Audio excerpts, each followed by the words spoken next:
The destroyer USS Fletcher DD-445 emerged from the Brooklyn Navy Yard in March 1943, painted in a bizarre pattern of angular shapes and contrasting colors that seemed designed to make the ship as conspicuous as possible, rather than concealing her from enemy observation. With her hull covered in intersecting triangles and parallelograms of pale gray and haze gray and ocean gray that created an optical illusion, making it nearly impossible for observers to determine the ship's heading or speed or even her approximate size when viewed through the periscope of a German submarine whose commander was attempting to calculate the firing solution necessary to launch torpedoes that would intercept the destroyer's predicted position, several minutes in the future when the weapons completed their run through the water. This counterintuitive approach to naval camouflage represented the culmination of research that had begun during World War I, when British and American artists and scientists had collaborated to develop painting schemes that would protect ships not by making them invisible, but by making it impossible for enemy observers to accurately estimate the critical parameters of course and speed that submarine commanders needed to successfully attack surface vessels. And the patterns that emerged from this research became known as Dazzle camouflage, because they were designed to dazzle and confuse rather than to conceal, creating visual disruption that would cause submarine commanders to make targeting errors large enough that torpedoes would pass ahead of or behind their intended targets, rather than striking the vulnerable hulls of merchant ships and warships that were the German Navy's primary targets during the Battle of the Atlantic. The scientific principles underlying Dazzle camouflage involved exploiting the limitations of human visual perception and the constraints that submarine periscopes imposed on observers who were attempting to gather tactical information during brief periscope observations that might last only a few seconds before the submarine commander ordered the periscope lowered to avoid detection by enemy radar or by alert lookouts aboard escort vessels that were actively hunting for submarines and which could detect even the small wake that a periscope created as it cut through the water.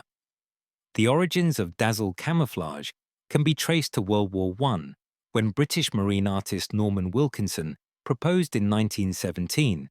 that ships should be painted not to blend into their backgrounds, but to confuse observers about their heading and speed through the use of bold geometric patterns that would create visual ambiguity about ship characteristics.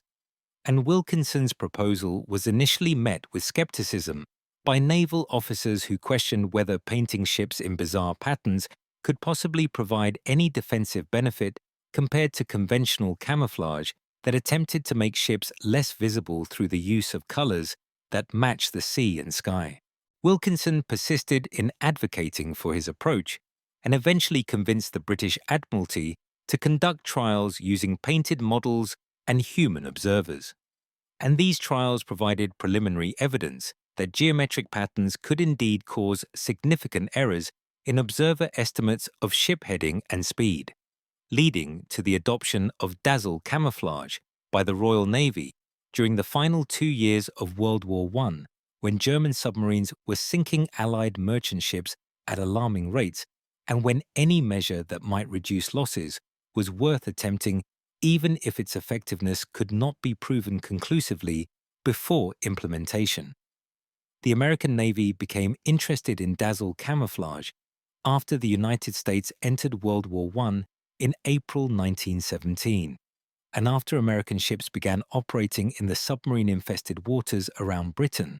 where German U-boats were conducting unrestricted submarine warfare against all vessels regardless of nationality or cargo. And American naval architects and artists studied the British Dazzle schemes and conducted their own research to develop patterns that might be optimized for American ship types and operating conditions. The American effort was led by Everett Warner, a prominent landscape painter who had studied at the Art Students League in New York and who brought artistic sensibility combined with systematic approach to the problem of designing effective camouflage patterns. and Warner assembled a team that included other artists and naval architects and psychologists who contributed different perspectives and expertise to what became a genuinely interdisciplinary research program that anticipated modern approaches to complex design problems requiring integration of knowledge from multiple fields.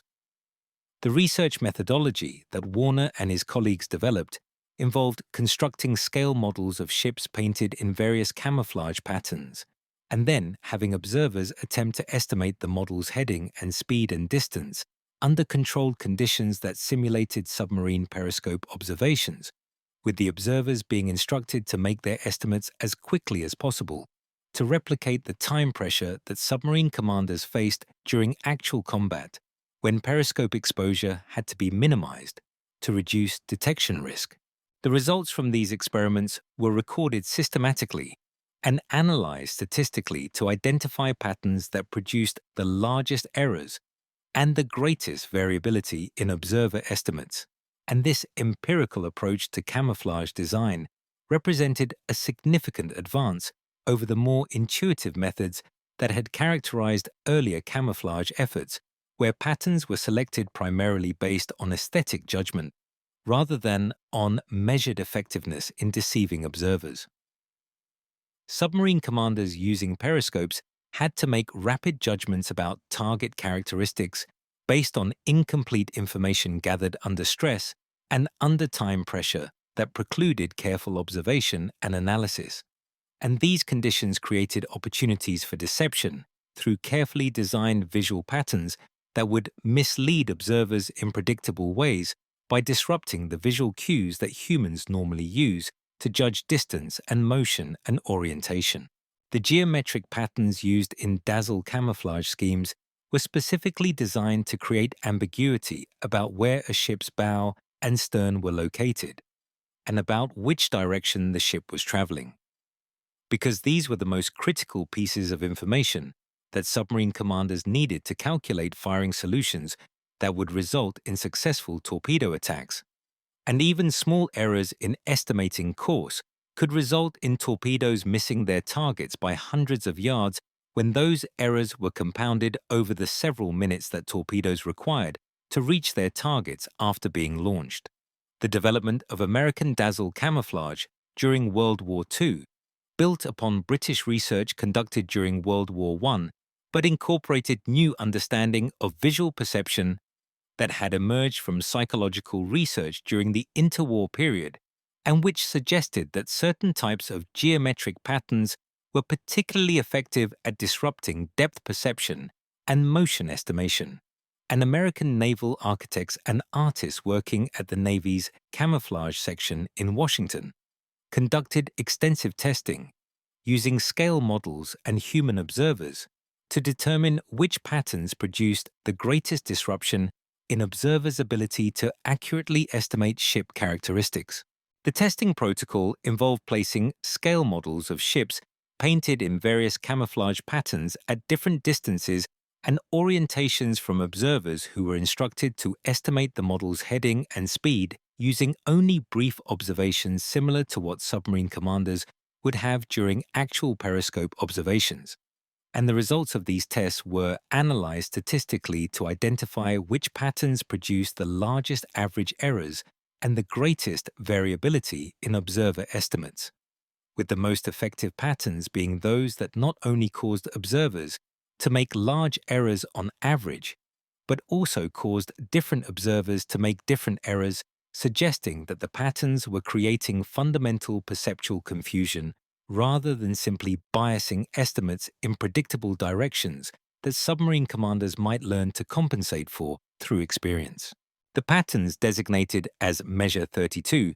represented the standard Dazzle camouflage scheme that was applied to destroyers and destroyer escorts during the latter part of World War II, after earlier camouflage measures had been tested and evaluated and found to be less effective than desired. And Measure 32 incorporated specific design principles, including the use of high-contrast colors that created sharp boundaries between adjacent painted areas and the use of angular geometric shapes that disrupted the smooth curves of ship hulls and superstructures,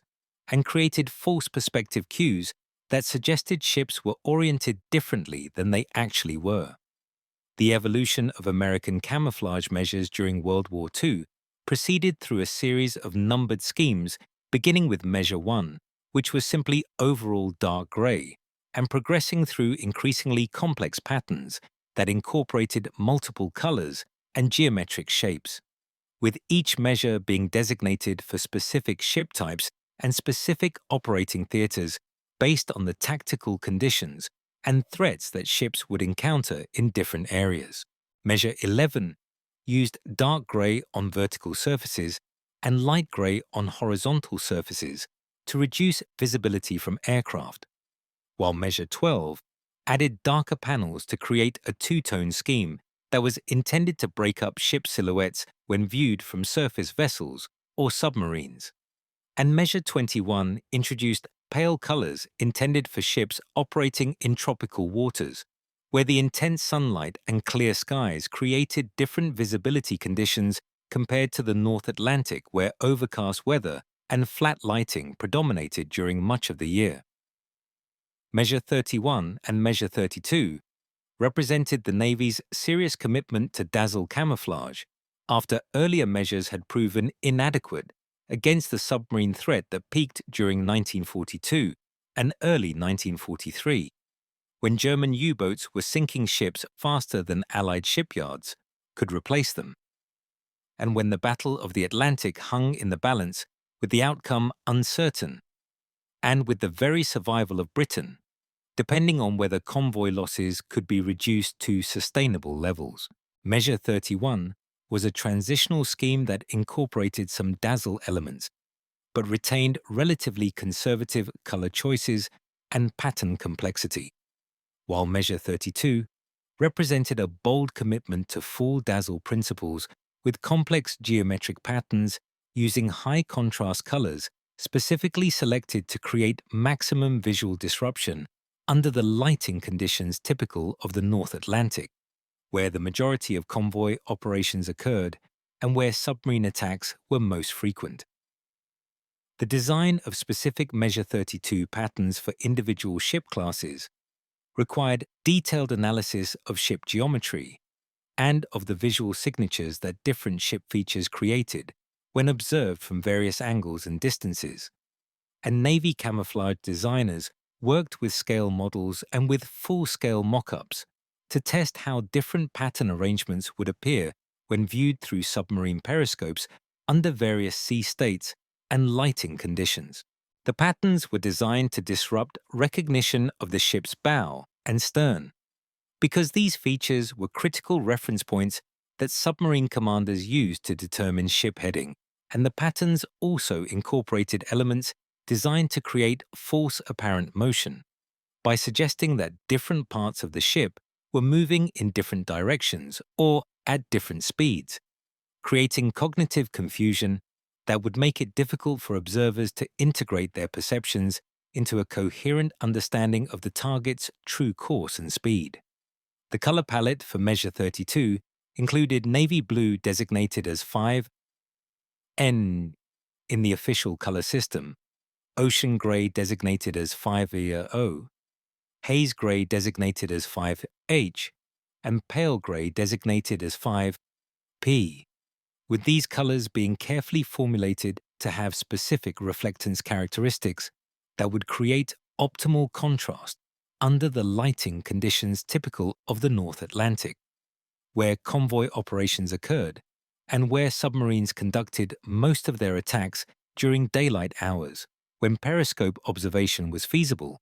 and when the gray overcast skies and flat lighting reduced color saturation and emphasized tonal contrast between light and dark areas. The formulation of these paints required careful attention to chemistry and to weathering characteristics, because the paints had to adhere well to steel surfaces that were constantly wet and corroded by salt water, and which experienced wide temperature variations as ships moved between tropical and Arctic waters, and the paints also had to maintain their color properties over extended periods despite exposure to intense ultraviolet radiation from sunlight. And despite the mechanical wear that resulted from waves washing over decks, and from crew members walking on painted surfaces, and from the general abuse that ships experienced during normal operations. The paint chemists at the Bureau of Ships worked with commercial paint manufacturers to develop formulations that would meet these demanding requirements while still providing the specific colors that camouflage designers required, and the resulting paints represented compromises between ideal optical properties and practical considerations of durability and ease of application and cost, with some desired colors being modified slightly to use pigments that were more readily available or less expensive or more resistant to fading than the theoretically ideal pigments would have been. The official camouflage instructions provided to Navy yards included detailed drawings showing exactly how patterns should be applied to each ship class, with measurements specifying where boundaries between different colors should be located, relative to specific ship features like gun mounts and portholes and deck edges. And these drawings were supplemented by color chips that showed the actual paint colors to be used and by written instructions that specified the order in which different areas should be painted and which provided guidance about surface preparation and primer application and the number of coats required to achieve proper coverage and color density. The painters who executed these instructions were typically civilian workers employed by Navy yards rather than military personnel, and they had varying levels of skill and experience, with some being highly skilled professional painters who took pride in their work and who followed the instructions meticulously, while others were less skilled workers who had been hired rapidly during wartime expansion of shipyard workforces and who sometimes made errors or took shortcuts that resulted in camouflage patterns that deviated from the approved designs. The application of Measure 32 camouflage to ships required careful attention to detail because the patterns were not random, but were specifically designed for each ship class with the geometric shapes positioned to disrupt recognition of key ship features, including the bridge structure and the gun mounts and the funnel that normally provided obvious visual landmarks that observers could use to determine ship type and orientation, and painters working in Navy yards used full-scale templates and detailed drawings to ensure that the patterns were applied correctly and that the boundaries between different colored areas were crisp and well-defined,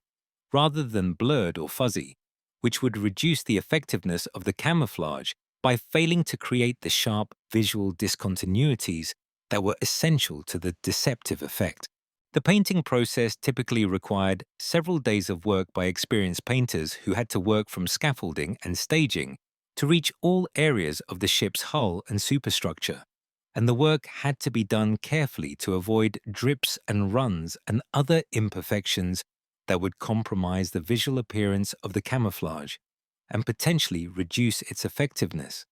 though in practice the harsh conditions of naval service meant that camouflage patterns deteriorated over time as paint weathered and faded, and as the constant scraping and banging that occurred during normal ship operations damaged the painted surfaces and created areas where the underlying primer or even bare metal showed through. The effectiveness of Dazzle camouflage was difficult to measure with precision because there was no practical way to conduct controlled experiments during actual combat operations where numerous confounding factors made it impossible to isolate the contribution of camouflage to ship survival from other factors, including defensive tactics and weather conditions and the skill of submarine commanders and the effectiveness of anti-submarine warfare measures that escort vessels employed to protect convoys. But statistical analysis of ship losses during the period when Dazzle camouflage was employed suggested that ships painted with Dazzle patterns suffered lower loss rates compared to ships painted in solid colors or in simple two-tone schemes that did not incorporate the geometric complexity that characterized true Dazzle patterns. The analysis was complicated by the fact that Dazzle camouflage was introduced at roughly the same time that other anti-submarine measures were being implemented, including improved radar and sonar systems, and better tactics for coordinating escort vessels, and increased numbers of escort vessels per convoy. And these simultaneous improvements made it difficult to determine how much of the reduction in ship losses should be attributed specifically to camouflage rather than to these other factors that were also contributing to improved convoy protection and reduce submarine effectiveness. German submarine commanders who were interviewed after the war provided anecdotal evidence about the effectiveness of Dazzle camouflage, with some commanders reporting that they had found it extremely difficult to accurately estimate course and speed for ships painted in complex geometric patterns, and that they had experienced frustration when torpedoes missed targets that they had believed were properly tracked and targeted, while other commanders claimed that they had learned to compensate for the deceptive effects of dazzle patterns, and that after gaining experience observing camouflage ships, they had been able to make reasonably accurate estimates despite the visual confusion that the patterns created. The testimony of Kapitän-Leutnant Heinrich Lehmann-Willenbrock, who commanded the U-96 and later U-256 during operations in the North Atlantic, provides particularly detailed insights into how German submarine commanders perceived and responded to Allied camouflage measures. And Lehmann-Willenbrock reported in post-war interrogations that Dazzle camouflage-shared ships had presented significant targeting challenges, especially during his first encounters with such vessels when he had not yet developed techniques for compensating for the visual deception that the patterns created. He described attempting to track a destroyer painted in what he later learned was Measure 32 camouflage during an attack on convoy ONS-5 in May 1943. Observing the target through his periscope during 3 separate brief observations over a period of approximately 8 minutes, while his fire control team calculated a firing solution based on his estimates of the destroyer's heading and speed,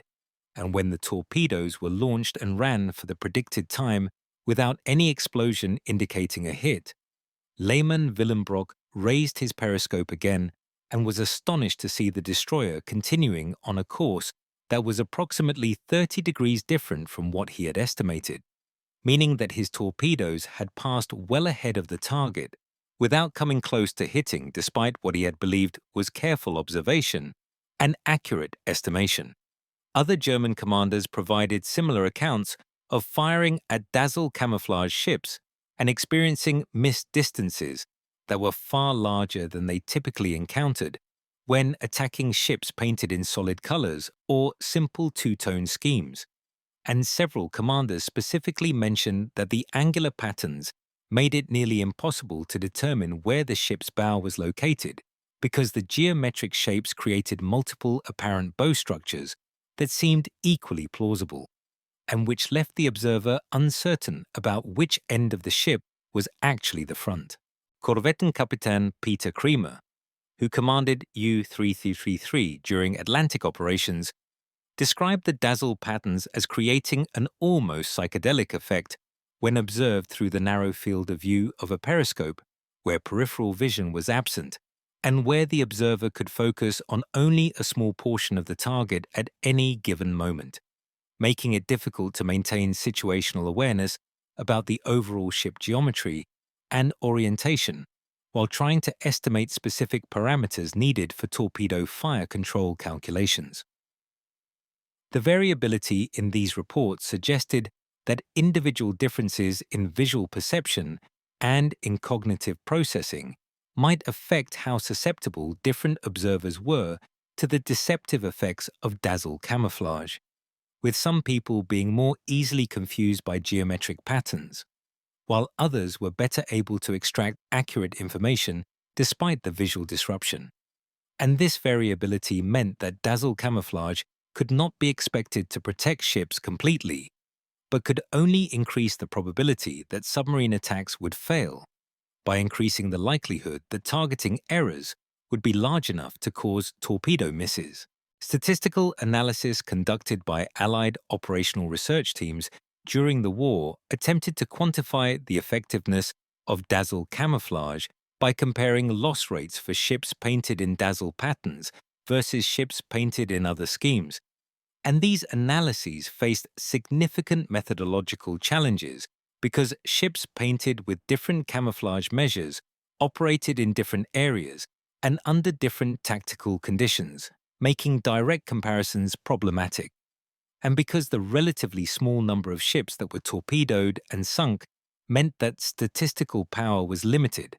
and confidence intervals around effectiveness estimates were necessarily wide. One analysis conducted by the British Admiralty's Department of Operational Research in late 1943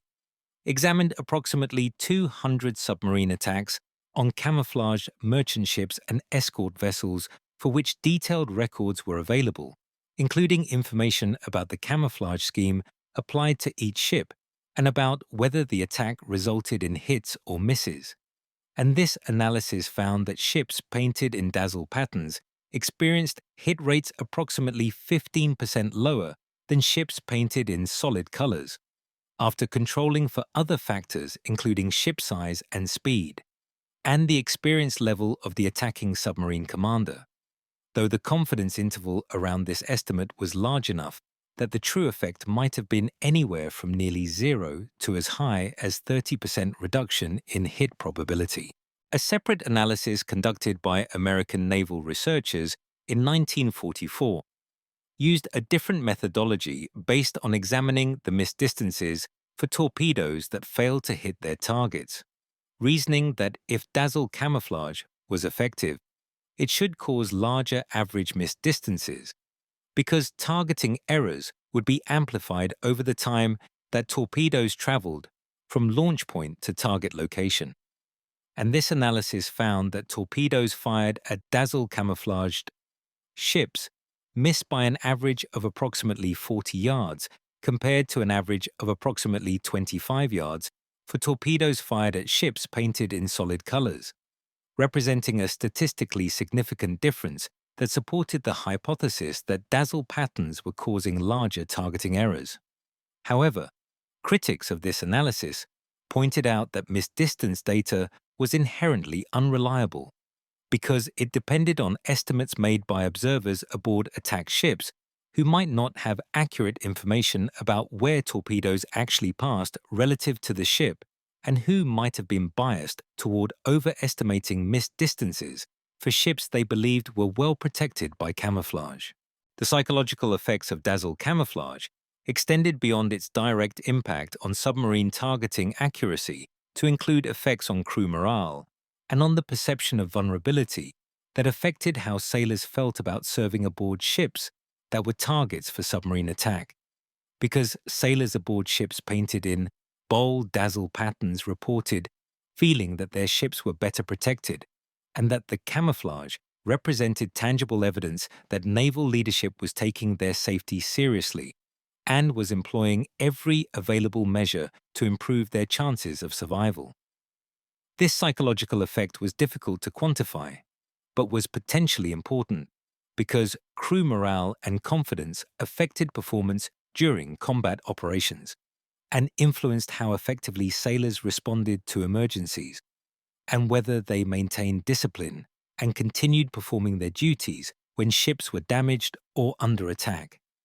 And these factors could have significant impacts on survival rates, even if the camouflage itself had only modest direct effects on the probability that submarines would successfully target and hit camouflage ships. The artistic dimension of Dazzle camouflage attracted significant attention from contemporary observers who recognized that the geometric patterns represented a form of applied art that drew upon principles from abstract painting and from optical art that had emerged during the early 20th century,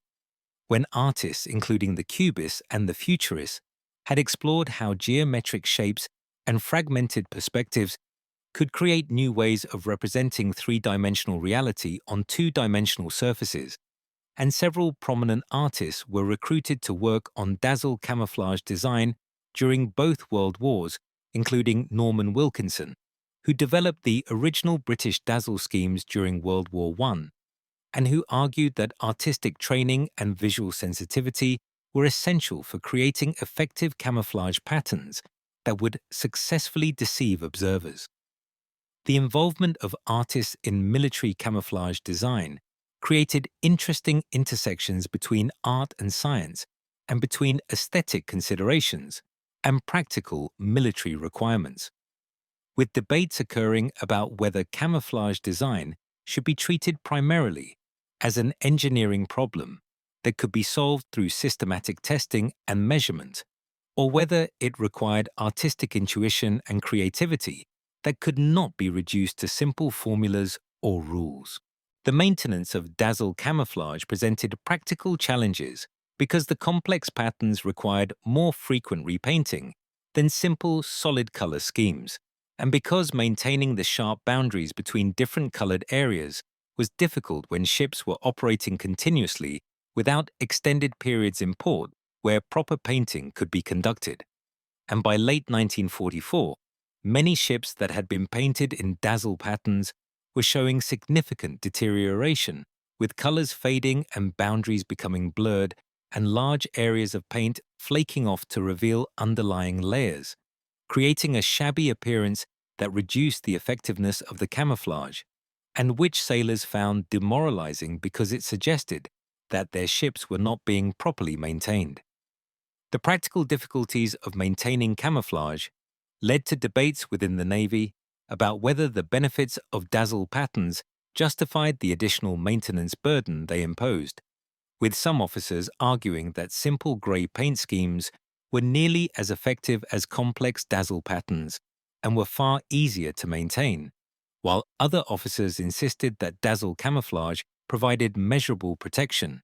and that the maintenance difficulties could be managed through better planning and resource allocation. The transition from Dazzle camouflage to simpler paint schemes occurred gradually during the final year of World War II, as the submarine threat diminished due to Allied successes in anti-submarine warfare that had destroyed large numbers of German submarines and which had forced the remaining boats to operate more cautiously and to spend more time submerged where they were less effective at locating and attacking convoys. And by mid-1945, most ships were being repainted in simple schemes using 1 or 2 shades of grey that were easier to maintain, and which were considered adequate for the reduced submarine threat that existed during the war's final months. The shift away from Dazzle camouflage reflected a broader pattern in military technology, where measures that are effective against specific threats become obsolete when those threats are neutralized, or when new threats emerge that require different protective approaches. And the fact that Dazzle camouflage was abandoned so quickly after the war ended suggested that its effectiveness had always been situational and dependent on the specific, tactical circumstances of submarine warfare in the North Atlantic, rather than representing a universally applicable principle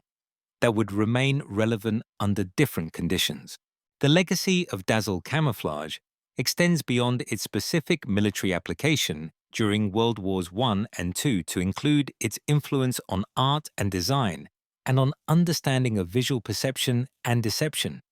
because the geometric patterns developed for military purposes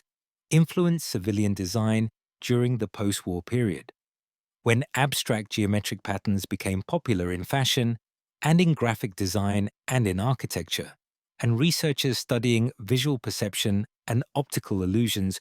drew upon the principles that had been discovered during camouflage research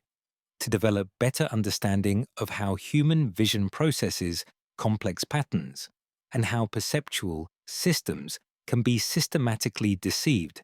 through carefully designed visual stimuli. The connection between military camouflage and contemporary art was explicitly acknowledged by some artists and designers who cited Dazzle patterns as inspiration for their work, and who appreciated the way that military necessity had driven exploration of visual effects that might not have been discovered through purely aesthetic experimentation,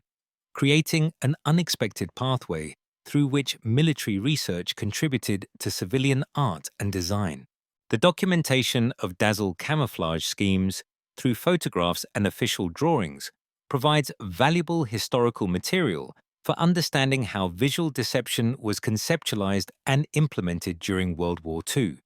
because the photographs show not only the patterns themselves, but also the context in which they were used, including the types of ships that received different camouflage measures and the evolution of patterns over time as experience accumulated and as understanding of what worked and what did not improved through observation of combat results and through continued research and testing. The official pattern books that specified how different camouflage measures should be applied to different ship classes are particularly valuable because they reveal the systematic approach that the Navy took to camouflage design, with specific patterns being designated for specific purposes and with detailed instructions provided about how patterns should be oriented relative to ship features and what colors should be used in different areas, creating a comprehensive system that could be implemented consistently across large numbers of ships rather than relying on improvisation or individual judgment by painters who might otherwise have introduced variations that would reduce effectiveness or create inconsistent results. The debate about whether Dazzle camouflage was effective continues among naval historians and researchers who have access to more data and better analytical tools than were available to wartime evaluators, but who still face the fundamental challenge of disentangling the effects of camouflage from the effects of other factors that influence ship survival rates during the Battle of the Atlantic. And different researchers have reached different conclusions, with some arguing that statistical evidence supports the effectiveness of Dazzle patterns, while others contend that the evidence is ambiguous, and that any apparent benefits of camouflage could be explained by confounding factors or by statistical artifacts that create spurious correlations between camouflage and survival. This ongoing debate reflects the difficulty of evaluating military measures retrospectively when controlled experiments were not conducted during the original implementation,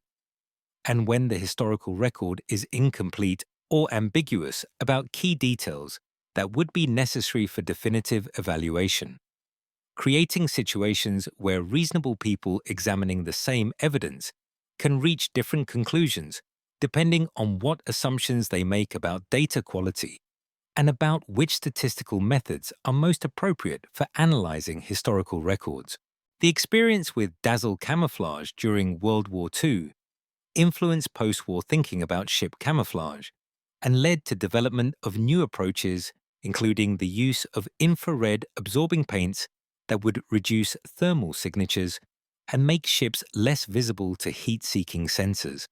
and the use of radar-absorbing materials that would reduce radar cross-sections and make ships harder to detect, using the increasingly sophisticated radar systems that became standard equipment on military vessels during the Cold War. And these new camouflage technologies represented evolution beyond the purely visual deception that Dazzle patterns employed to encompass deception across multiple sensor modalities that modern weapon systems use to detect and track targets. The fundamental principle underlying all these camouflage approaches remained the same as what had motivated Dazzle camouflage during World War II, which was to degrade enemy targeting accuracy sufficiently that weapons would miss their intended targets more often than they would hit, creating a defensive benefit that would improve ship survival without requiring heavy armor or other physical protection that would be impractical given the size and speed requirements of modern warships. The aesthetic appeal of Dazzle camouflage has ensured its continued presence in popular culture and in art installations, where the bold geometric patterns are appreciated for their visual impact, independent of their military function. And several artists have created works that reference or incorporate Dazzle patterns as commentary on the relationship between art and war, or as exploration of how utilitarian designs created for practical purposes can acquire aesthetic value when removed from their original context. Some contemporary naval vessels have been painted in Dazzle-inspired patterns for ceremonial purposes or for special events where the historical connection to World War II is being commemorated, creating a direct visual link between modern navies and the wartime heritage that shapes institutional identity and cultural memory. Within naval services that trace their lineage back through decades of conflict and technological change. The Fletcher-class destroyers that were among the primary recipients of Measure 32 camouflage represented the backbone of the American destroyer force during World War II, with 175 ships of the class being built between 1942 and 1945, and with these ships participating in virtually every major naval operation in both the Atlantic and Pacific theaters. And the distinctive appearance of these destroyers when painted in Dazzle patterns made them instantly recognizable and contributed to their iconic status as symbols of American naval power during the war. The Fletcher-class design incorporated numerous improvements over earlier destroyer designs, including more powerful engines that gave them higher top speeds and better acceleration, heavier armament including 5 5-inch guns, and 10 torpedo tubes, plus numerous anti-aircraft weapons, and better seakeeping characteristics that allowed them to maintain higher speeds in rough weather, and which made them more effective as convoy escorts and as components of fast carrier task forces that operated at high speed across vast ocean areas. The application of Measure 32 camouflage to Fletcher-class destroyers followed standardized patterns that were documented in official instructions, but individual ships showed variations in how the patterns were applied due to differences in interpretation by painters and due to practical constraints, including the availability of specific paint colors and the condition of ship surfaces that might require additional preparation before painting could proceed. And these variations meant that no two ships looked exactly alike even when they were supposedly painted according to the same camouflage measure. Sailors could often identify specific ships within a destroyer squadron by subtle differences in their camouflage patterns or by variations in how the patterns had weathered over time, creating individualized appearances that contributed to ship identity and to crew pride in their particular vessel, despite the fact that all Fletcher-class destroyers were essentially identical in design and capability and could perform the same missions with equal effectiveness. The photographic documentation of Dazzle camouflaged ships provides striking visual evidence of how dramatically different these vessels appeared, compared to ships painted in conventional colors, and period photographs showing formations of destroyers painted in various Dazzle patterns create almost surreal images, where the ships seem to fragment and dissolve into abstract geometric shapes that bear little resemblance to conventional expectations about what warships should look like. And these images capture something essential about the nature of World War II as a conflict where traditional assumptions about warfare were overturned by new technologies and new tactics that required radical departures from established practices and which demanded innovation and creativity in domains ranging from strategy and operations to the mundane but important details of how ships should be painted to maximize their survivability in an environment where submarine attacks posed constant threats that could sink even heavily armed warships if those ships could not detect and evade the torpedoes that were launched against them. The human experience of serving aboard Dazzle camouflage ships included both practical and psychological dimensions, because sailors living and working aboard these vessels were constantly surrounded by the bold geometric patterns that covered every external surface and which created a visual environment that was distinctly different from what they would have experienced aboard ships painted in solid colors. And some sailors reported that the patterns created disorienting effects when observed at close range or under certain lighting conditions where the contrasting colors and angular shapes seemed to create optical illusions that made it difficult to judge distances or to perceive the true orientation of surfaces. These effects were generally minor and did not significantly impair crew performance, but they contributed to the distinctive experience of serving aboard Dazzle camouflage ships and created shared memories that veterans would recall decades later when discussing their wartime service and when explaining to civilian audiences what it had been like to fight a war aboard vessels that looked like they had been designed by abstract artists rather than by naval architects. The end of Dazzle camouflage, as a standard practice in naval warfare, marked the conclusion of a brief but remarkable period when artistic principles and military necessity converged to create visual designs that were simultaneously functional and aesthetically striking, demonstrating that even in the midst of total war, where practical considerations dominated all decision-making, there remained space for creative approaches that drew upon insights from domains outside traditional military expertise. The fact that artists and scientists and military personnel could collaborate effectively to develop and implement camouflage schemes that addressed real tactical problems while also creating visually interesting results suggests that rigid boundaries between different fields of knowledge and practice can be productively crossed when circumstances require novel solutions to difficult problems. And this lesson has relevance beyond the specific historical case of Dazzle camouflage to encompass broader questions about how organizations can foster innovation and creativity, even when operating under the constraints and pressures that characterize military operations during wartime.